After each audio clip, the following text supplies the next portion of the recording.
I'm crashing inside hard. And you're right. I'm making my six figures. I'm wearing my really fancy suits. I've got the business card that everybody wants. I was a physical and emotional and psychological and probably cognitive wreck. My departure memo, it effectively said, hey, I'm leaving the law firm, but I'm also leaving the practice of law to go lead people up mountains and take them mountain biking and play with them in the park. The hush talk from people was not kind, but On the outside, everything looked great for Jonathan Fields. He was a high powered lawyer in New York City, making six figures, rocking the fancy suits, checking all the boxes of success. But on the inside, he was barely holding it together. Years of overwork and stress caught up with him until a sudden health crisis forced him to stop and rethink everything. And in this plot twist, Jonathan shares the unlikely pivot that changed his life. He left law to become a $12 an hour fitness trainer. And that decision led Jonathan to become a best selling author, a major podcast host whose show I've been on a couple of times, and the community builder that he is today. In this episode, you're going to learn how to recognize when success is quietly wrecking your well being, how to navigate identity loss in big transitions, and why starting from scratch might be the smartest move you can make. We're going to begin with the moment that Jonathan's body gave out and how that sparked the reinvention of everything that came next. And I'll put timestamps below if you want to jump around. Yeah, you had some immune problems or something like that, right? And you're like 30, 31 years old. What was that like? Because now I'm sure you're making your six figures oh yeah, and you're seeing yeah, all this money, but how do you feel about yourself inside and physically terrible. and mentally? Yeah, I'm crashing inside. I'm hard. And you're right. I'm making my six figures. I'm wearing my like really fancy suits. I've got the business card that everybody wants. Do you I'm still have not the seeing. gymnast body? You still have the six pack? No, I'm a physical wreck at that point. Oh, wow. Because I'm not leaving the office. Like I'm basically working like 100 hours a week. Because when you get paid what I was getting paid, essentially you're turning your life over. Especially in the early days, sort of like that's you earn your chops. And no, within a matter of weeks, I was put on a deal, and I barely went home for probably 3 weeks. I was living on like chocolate, caffeine, and takeout, and I was a physical and emotional and psychological and probably cognitive wreck. But Wow. this is just kind of what we did. It's a day in the life, and you do it in no small part, either because you love it, which wasn't me, or because you got your eye on what you hope is sort of like the carrot that's being dangled, which is partnership 10, 12 years down the road. And I could care less about that. I Right. ended up in such bad shape that I was doing this one deal, and 2, 3 days before, I just felt this pain in the middle of my body, and I just ignored it, and it got worse and worse and worse and worse until I could barely breathe. I was doubled over, but I'm still working and nobody's paying attention because everyone's in their own like hazy space. And we kind of hit the button on the deal. And I went home. I went straight to my doctor after passing out for a little bit. And then he looked at me and kind of turned a little bit white. He's like, there's something large inside of you that wasn't there a few months ago when I did your physical. Took me to an infectious disease guy. Within a matter of hours, I was checked into the hospital and had emergency surgery because I had a huge infection that had mushroomed into like a baseball sized thing in the middle of my body, and ate in a hole through my intestines from the outside in. And, Jesus. I think the assumption back then was, I think you probably had an infection brewing in you for a while, and your immune system basically had nothing left because your body was in such bad shape. So it just mushroomed into this thing. And thankfully, it all went really well. But I knew at that point I was on my way out.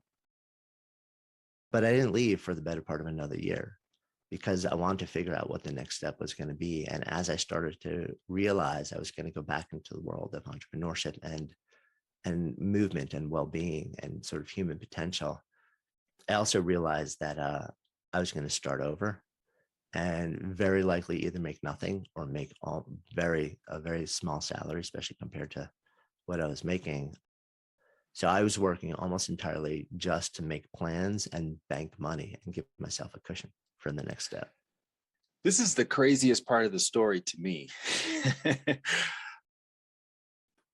because I think it would just be unfathomable for many people to leave a high paying job where you're literally toying with billions of dollars to becoming a trainer at a gym for $12 an hour. Yeah. That hurt. So what It hurt my ego more than did anything you get else. pushback from your colleagues, your friends, your parents, and anybody? Who were your supporters? Who was cheering you on, and who was like pushing back Yeah. that made you really second, like rethink this plan?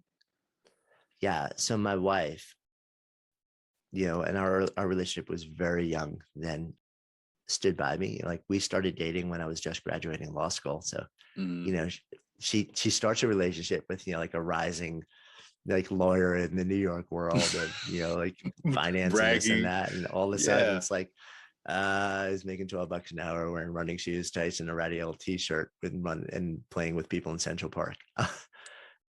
But she was there for me, and my family was there for me too. I don't think they understood what was going on with me, but they gave me space to work it out. They weren't like pressuring. They weren't like you're making a horrible decision, or, again, it was one of these moments where, when I reflect, unlike so many other folks, I was in such a fortunate place in that my parents, who I love and I'm close to, did not just really place all of these expectations about what they thought was the appropriate decision for me on me. They were kind of like, they told me what they thought, but they were also like, it's your life, do what you got to do. And that was a great gift, for sure. A lot of my friends who I went to law school with could not understand, because I literally had the job that so many of us had worked so hard to get. And it was not an easy job to get. And there was a lot to it. And so when I walked away, especially not to go to another job or not to become general counsel there, not to go in house with the client, which is what most people do if they leave in sort of like a mid-level associate, which is what it was. But literally, like, my departure memo, which got sent around the firm, because every time someone left, you sent a departure memo around. It was like, it effectively said, hey, I'm leaving the law firm, but I'm also leaving the practice of law to go lead people up mountains and take them mountain biking and play with them in the park. And the hush talk from the people who were at my level in the firm was not kind. But the private notes that I got from people like senior partners in the firm, which basically said, God bless, go do this, do it now. That was really strong validation, because these were the people that all the younger people were working to become. Right. And then some of those people were saying to me, you know what, man, go do this thing now. This is your choice. I don't know if it's going to work or not, but this is the moment to try. And I think that helped bolster me a chunk. But it was still, there was a minute of really wandering in the dark and wondering what I was doing, and waking up certain days and being like, am I completely, like, is this in any way defensible?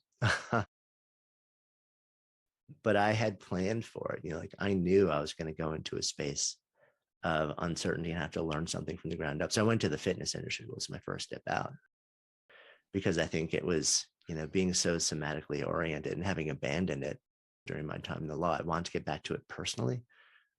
And also I was really curious about the business and what was working and what was not working. And I just had a really strong sense that there was a lot that was not working, and there were a lot of people that were not being served, and that there was a better way to do it. And I wanted to learn it from the ground up. I'm sure I could have found my way into a management level position in the industry and started there, but I wasn't interested in that. I wanted to learn what was happening on the fundamental point of contact between, one human being and another, and on the floor of a gym, not too dissimilar to the floor of a dance club, right? There's a lot of threads that weave together. There's this big social dynamic. It's humanity. It's all different parts of humanity unfolding. And I wanted to learn that. So I was okay, doing the $12 an hour thing just to learn this from the ground up. But my ego took a little while to be okay with it. Hey, really quickly, If you like this content or if you don't like it, let me know down in the comments, because your likes and comments are going to help me learn what you want more of. And then that way I can keep bringing you the good stuff. All right. Thanks so much for your feedback, and back to the show. Yeah, and you're also not just a trainer. I mean, you've been exposed to a world that most people will never know even exists, but they feel Yeah. the effects of it every day without realizing it. So you're now thinking like a venture capitalist and you're thinking like a lawyer. So you're bringing all of that with you. So it's not just, let me learn how to teach people how to do this exercise. It's like, let me see how this business is built and Yeah, how it grows and how we can do it more efficiently and all of that. for sure. I mean, especially, my time in the SEC, we spent a lot of time deconstructing businesses to Mm. understand where things went sideways. And that blended with my own experience with my own businesses, it allowed me to see a lot of different things. And, you know, stepping into the floor as a personal trainer with a background in law and finance, when a lot of the clients who can afford that level of service have similar backgrounds, it actually gave me a really interesting competitive advantage, because Mm-hmm. I could have conversations and rapport with many of Mm-hmm. my clients about things that were really unusual for They somebody in must have that been space. shocked that you knew some of these Yeah, totally. things. They're working Right. at the I'd gym. start talking to them about the markets in like a, what I thought was a sophisticated way. I have no idea if it really was or not, but, and yeah, you would see like the eyebrows raised and their head would cock, be like, wait, what? Like, this stuff? Because, we all make assumptions about people. Right. That's awesome. All right, so I want to flash forward a bit. We don't have to get into so many details around what happens next. You sell your health, your wellness business. You leverage that a little bit later at a very peculiar time. And I would say, looking at your whole trajectory, you have a knack for timing. You have a really good knack for timing. Let's just Yeah, I talk don't about know if this it's first good, example. but there's definitely an accent. Like, No, it is good. It definitely. is good. We'll tie that together in a minute, but talk about leasing that floor of the building and the Yeah. circumstances around that. Yeah. So I I I had I had opened my own facility like in the fitness world and grew for 2.5 years and sold it to some investors. And then I got curious about the yoga world. I had developed my own practice. It's very, very young in the practice, but it actually started with breathing, because as a lawyer, I was so stressed out that I needed Hmm. something to help sort of like down regulate my system really quickly. I would find myself sort of like hyperventilating on adversarial calls. And I was like, this is not okay. So I started with pranayama, and then I really became attracted again, sort of like the somatic side and the asana and the movement. And I got curious about the business, as that's just kind of the way my mind works. And I scanned the universe in New York, and I was like, oh, there's a lot of great studios back then. I mean, it's nothing like it is now. But also a lot of them were steeped in certain parts of tradition that were very off-putting to people who were not yet a part of the traditions. And I wanted to create something that was different, something that was accessible. So I got this idea in my head, walking by a space a couple blocks from where our apartment was then in Hell's Kitchen, New York. And it looked like literally like a bombed out sort of like, floor in a 115-year-old building. But I looked inside, I was like, oh, we could turn this into something really cool. So I signed a 6-year lease for that floor in a building 3 blocks from our apartment, new home, married, 3-month-old baby. And the date I signed the lease was September 10th, day before 9/11. And yeah, woke up to, the awfulness on every level. That was 9/11 in my city, in New York City. Mm-hmm. At least one person who was a friend who didn't come home that day. And it was a really powerful moment for me, because it really brought home the fact that we have no promises, Right. you know, and immediately I was wondering, like, who do we know who's in the towers? Because pretty much every New Yorker like knew somebody. Yeah. And then I was like, am I really going to launch a business into this? I got a family, and I need to do what I can to take care of them emotionally, psychologically, and financially, especially then. But the moment that knowing that I knew somebody who didn't come home and the devastating effect it had on their family. It was one of the things that, along with a bunch of other just emotions and feelings and experiences, really reminded me that we just have one pass through. And I wanted to make the best use of my time. And to me, opening a business that was not just a business, but was a place of community and healing and breath and movement, was the thing to do. As scary as it was. I mean, it's scary to launch a business in the best of times. It was terrifying to launch it then. But we did. And 8 weeks later, we launched the center, and we just sent, I mean, people were walking around then literally. We're literally just wandering around the streets in a daze, in a complete and utter daze. Nobody knew what to do. People just wanted to do something to help and to feel better, but nobody knew what to do, and the smoke still filled the air all the way up to Midtown. And it was a very bizarre, surreal, sorrowful, painful moment. But to be able to create something where we could bring people together in a safe space and join them in movement, join them in music, join them in breath, join them in just being allowed to feel in community was astonishing. So we went forward with that. And, because of that, we grew into a big, successful community and also a successful business on the back end of that.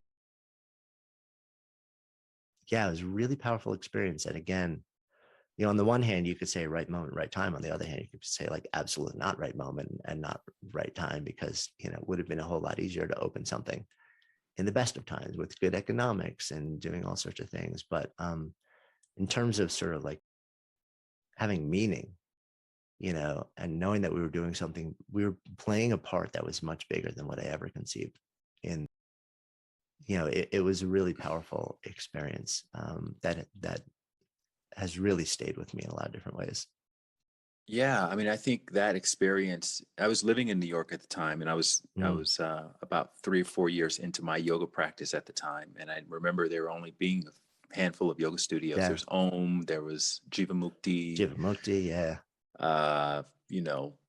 I don't know, maybe a couple of others. I was going to Equinox a lot, taking their yoga classes. So I remember when Sonic opened, actually, and I feel like that experience, it reintroduced New York City to community, to connection with one another. People were all of a sudden very friendly with one another. And so I think that, for the purposes of building a community, that you really can't get a better time than people actively seeking out, I need to know who my neighbors are, because I was in their living room during 911 and I never met them before. And we just started talking and asking each other how we were doing and, things like that. So, yeah, I mean, it's interesting because reflecting now, my experience of that moment was the 6 months or so following it. I mean, I was in my own altered reality. I was like launching a business and trying to be there for my wife and baby girl at that time. But also there was this profound sense of brotherhood and sisterhood and fellowship, and just wanting to take care of each other that lasted, for 3, 4, 5, 6, 7 months. Upon reflection, I've since learned, like, while that was my experience, that was not in fact the universal experience. That, if you didn't look like me, if you were a Sikh, or if you appeared to present in any way, shape, or form to be Middle Eastern, that you became an instant subject of violence and of ostracism. And, my experience of profound both sorrow, but then also fellowship, and open arms and shared humanity. I've learned since then, like for others, it became an absolutely terrifying, for very good reasons, time to be in this country. And, I was blind to a lot of that for a long time. There's really a conversation and sort of like seeing the work of Valerie Kaur, who helped open my eyes to a lot of that also, who grew up as part of the Sikh community, Sikh faith, and, sharing the experiences and then hearing the news stories, which really didn't land then. And upon reflection, I think as I've sort of expanded my intentional reexamination of sort of like my place and what society really is and isn't all about. Yeah, I have a different frame on Mm. that time now. I know what my experience was, but I also know that that was not the experience. You know, it was profoundly different depending on who you were. And you went ahead to sell that 7 years later. You in the process, you innovated video, yoga, and all these kinds of really Yeah, cool things and started Good Life Project. You have mentioned that you started thinking about Sparketype decades ago. So when yeah, exactly did that first bubble up in your awareness? yeah. I think it was actually 9/11, to be honest with you. I think it was that moment when I started, asking the big questions and saying, and realizing how important it is to use whatever time we've got, and realizing that, most of our time for most of us is going to be spent working. Depending on who you ask and depending, like on who you are, you Mhm. spend something like a third of your life sleeping, a third of your life working, and then a third of your life doing random other stuff. um, but these days, I think actually that's not true. These days, I think people spend more than a third of their life working. I think the average work week has gotten expanded pretty substantially. There's a very little differentiation. There's very boundaries have kind of fallen away with the connectivity and technology. The expectation that you're always sort of like on for so many people is there. I mean, you know this because this is something that you've like been so intentional about not stepping into or really defining exactly the way that you want to live in a way that most people haven't. And you know, I got the seeds were planted then because I just got really curious about how people were showing up and living their lives more broadly. And I think that's where Good Life Project really found its seed. Like, how do we live a good life? Like, what are the components of that? But part of that was always work, and really, so the seeds were planted back then. But I've really focused in a lot more in the domain of work, probably in the last 5 to 10 years, and really kind of said, okay, so what is this thing called work, and how do we both show up and contribute it to the world in a meaningful way, but also do it in a way that gives us back a sense of meaning and purpose and access to flow states and feeling like we're fully expressed and we're excited and energized to do the thing that we want to do. Because if you look around and you ask most people if they feel that in the context of what they're doing, the answer is no. Or if Right. if it's a yes, it's like a fleeting thing. And they felt it here, they felt it there. They don't know why, and they have no idea how to repeat it, how to replicate the feeling, let alone like the notion of making it a sustained thing. And for the few people that do, um, it usually comes from a place of profound service and sacrifice, which can be really, really important. But there are also other ways. We all access that feeling, that state in different ways.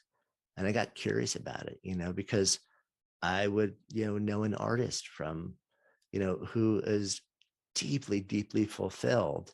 And they basically exist in their own creative cave. And they're not like in their mind, they're not like, ooh, I'm making art to be of service to this person or to this community. Yet they Mhm. are utterly alive and they have a profound sense of purpose. And I was like, we're missing pieces of the puzzle. What are like we've got like little drips of answers, but there's got to be more. And that, it sort of started to form into a bit of a quest over a period of years. When did you first notice that sparked feeling within yourself? Do you remember that moment in time when you were like, this is it, this is what I've been looking for? Like for me, when I first started, when I met my meditation teacher when I moved to LA in 2002, and I was like in his presence, and I was like, that's what the way he's making me feel is the way I want to make other people feel. And my whole life sort of trajectory shifted in that moment. What was your moment? You know, for me, it wasn't an association of work. It goes all the way back to where we started the conversation, which as a kid, I was always making stuff. Uh, And that, the feeling of being able to create, very often working with my hands, I love the physical act of creation. It brought me to that place that I still yearn to go today. And I've since, upon spending a lot of time reflecting and deconstructing what is that state, what goes into it, what are the components, realized that, even though I didn't call that work as a kid, nobody was paying me to do it. I was investing effort fiercely, often for days and days and days. I would lose myself. Yeah. And I was working hard, so when I talk about work also, it probably makes sense to share that I'm not necessarily talking about the thing you get paid to do. It's really nice when it is.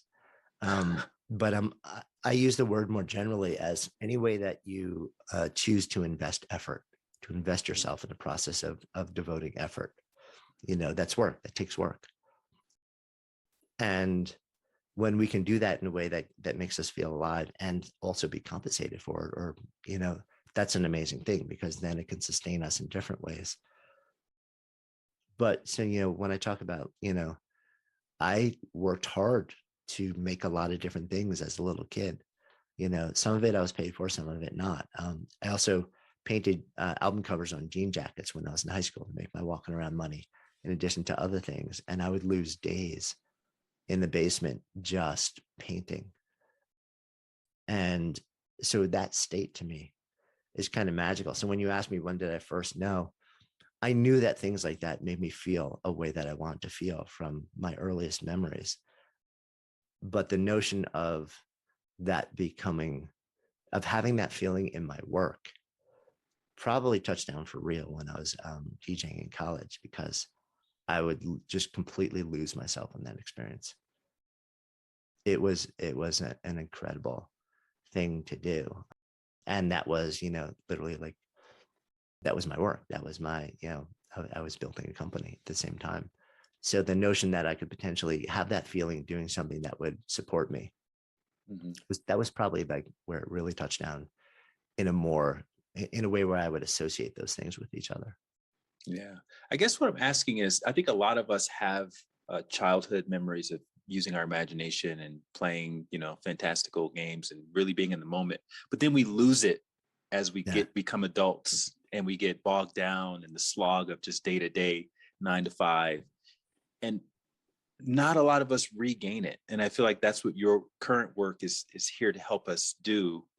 And maybe even develop language around it so we can articulate it for ourselves. So we don't have to think it's our imagination that, this is something that's nudging me or urging me or pulling me towards this way of life. So I guess that's what I'm asking is, when did you rediscover it as an adult? Was it when you owned a yoga studio, and you saw that community getting built? Yeah, it was probably as a yoga studio, because I definitely did not have it when I was practicing law. Right. So it was almost the exact opposite of it. Like I would think that I was there for 8 hours and it was an hour, which is sort of an awful experience. And it was the yoga, actually, because in the world, like in the fitness world, although that was more of a business, like I learned a ton from building my own facility, and there was a lot of fun.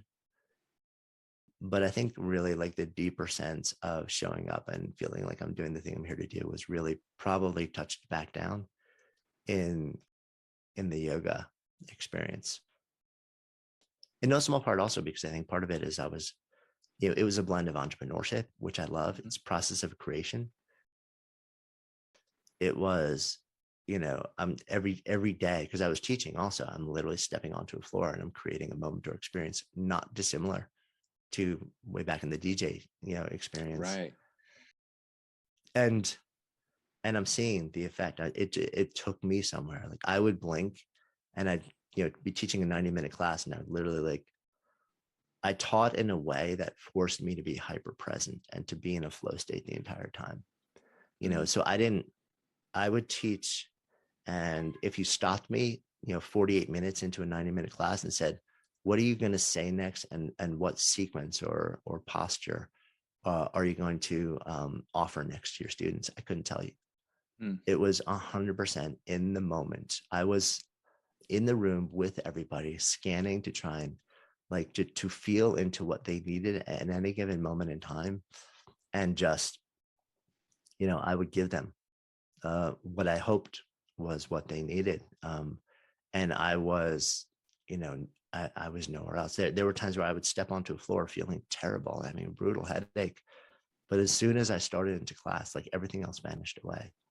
I was in that state, and I would step out then and have to, like the toilet be overflowing because I was an entrepreneur and like we had 3 people working there. I had to go and plunge it. But, it was part of that whole, there was enough of the stuff that was amazing that took me there, in the context of the reality of, like building a business that, that was probably the thing that really reminded me of who I was and what was possible, like that you could feel this way in the context of the central thing that you do. Thank you so much for watching. Just FYI, we post a new video almost every day, so make sure you comment and subscribe. And if you ever want to explore more, you can find playlists of all my podcasts, plot twists, and spiritual perspective videos linked in the description below. If you want to go even deeper, I've written several books on spirituality, happiness, and personal growth, and you can also book a one-on-one consultation directly with me. All of the details are in the description below. And if you enjoyed this video, I think you're really going to like this one as well.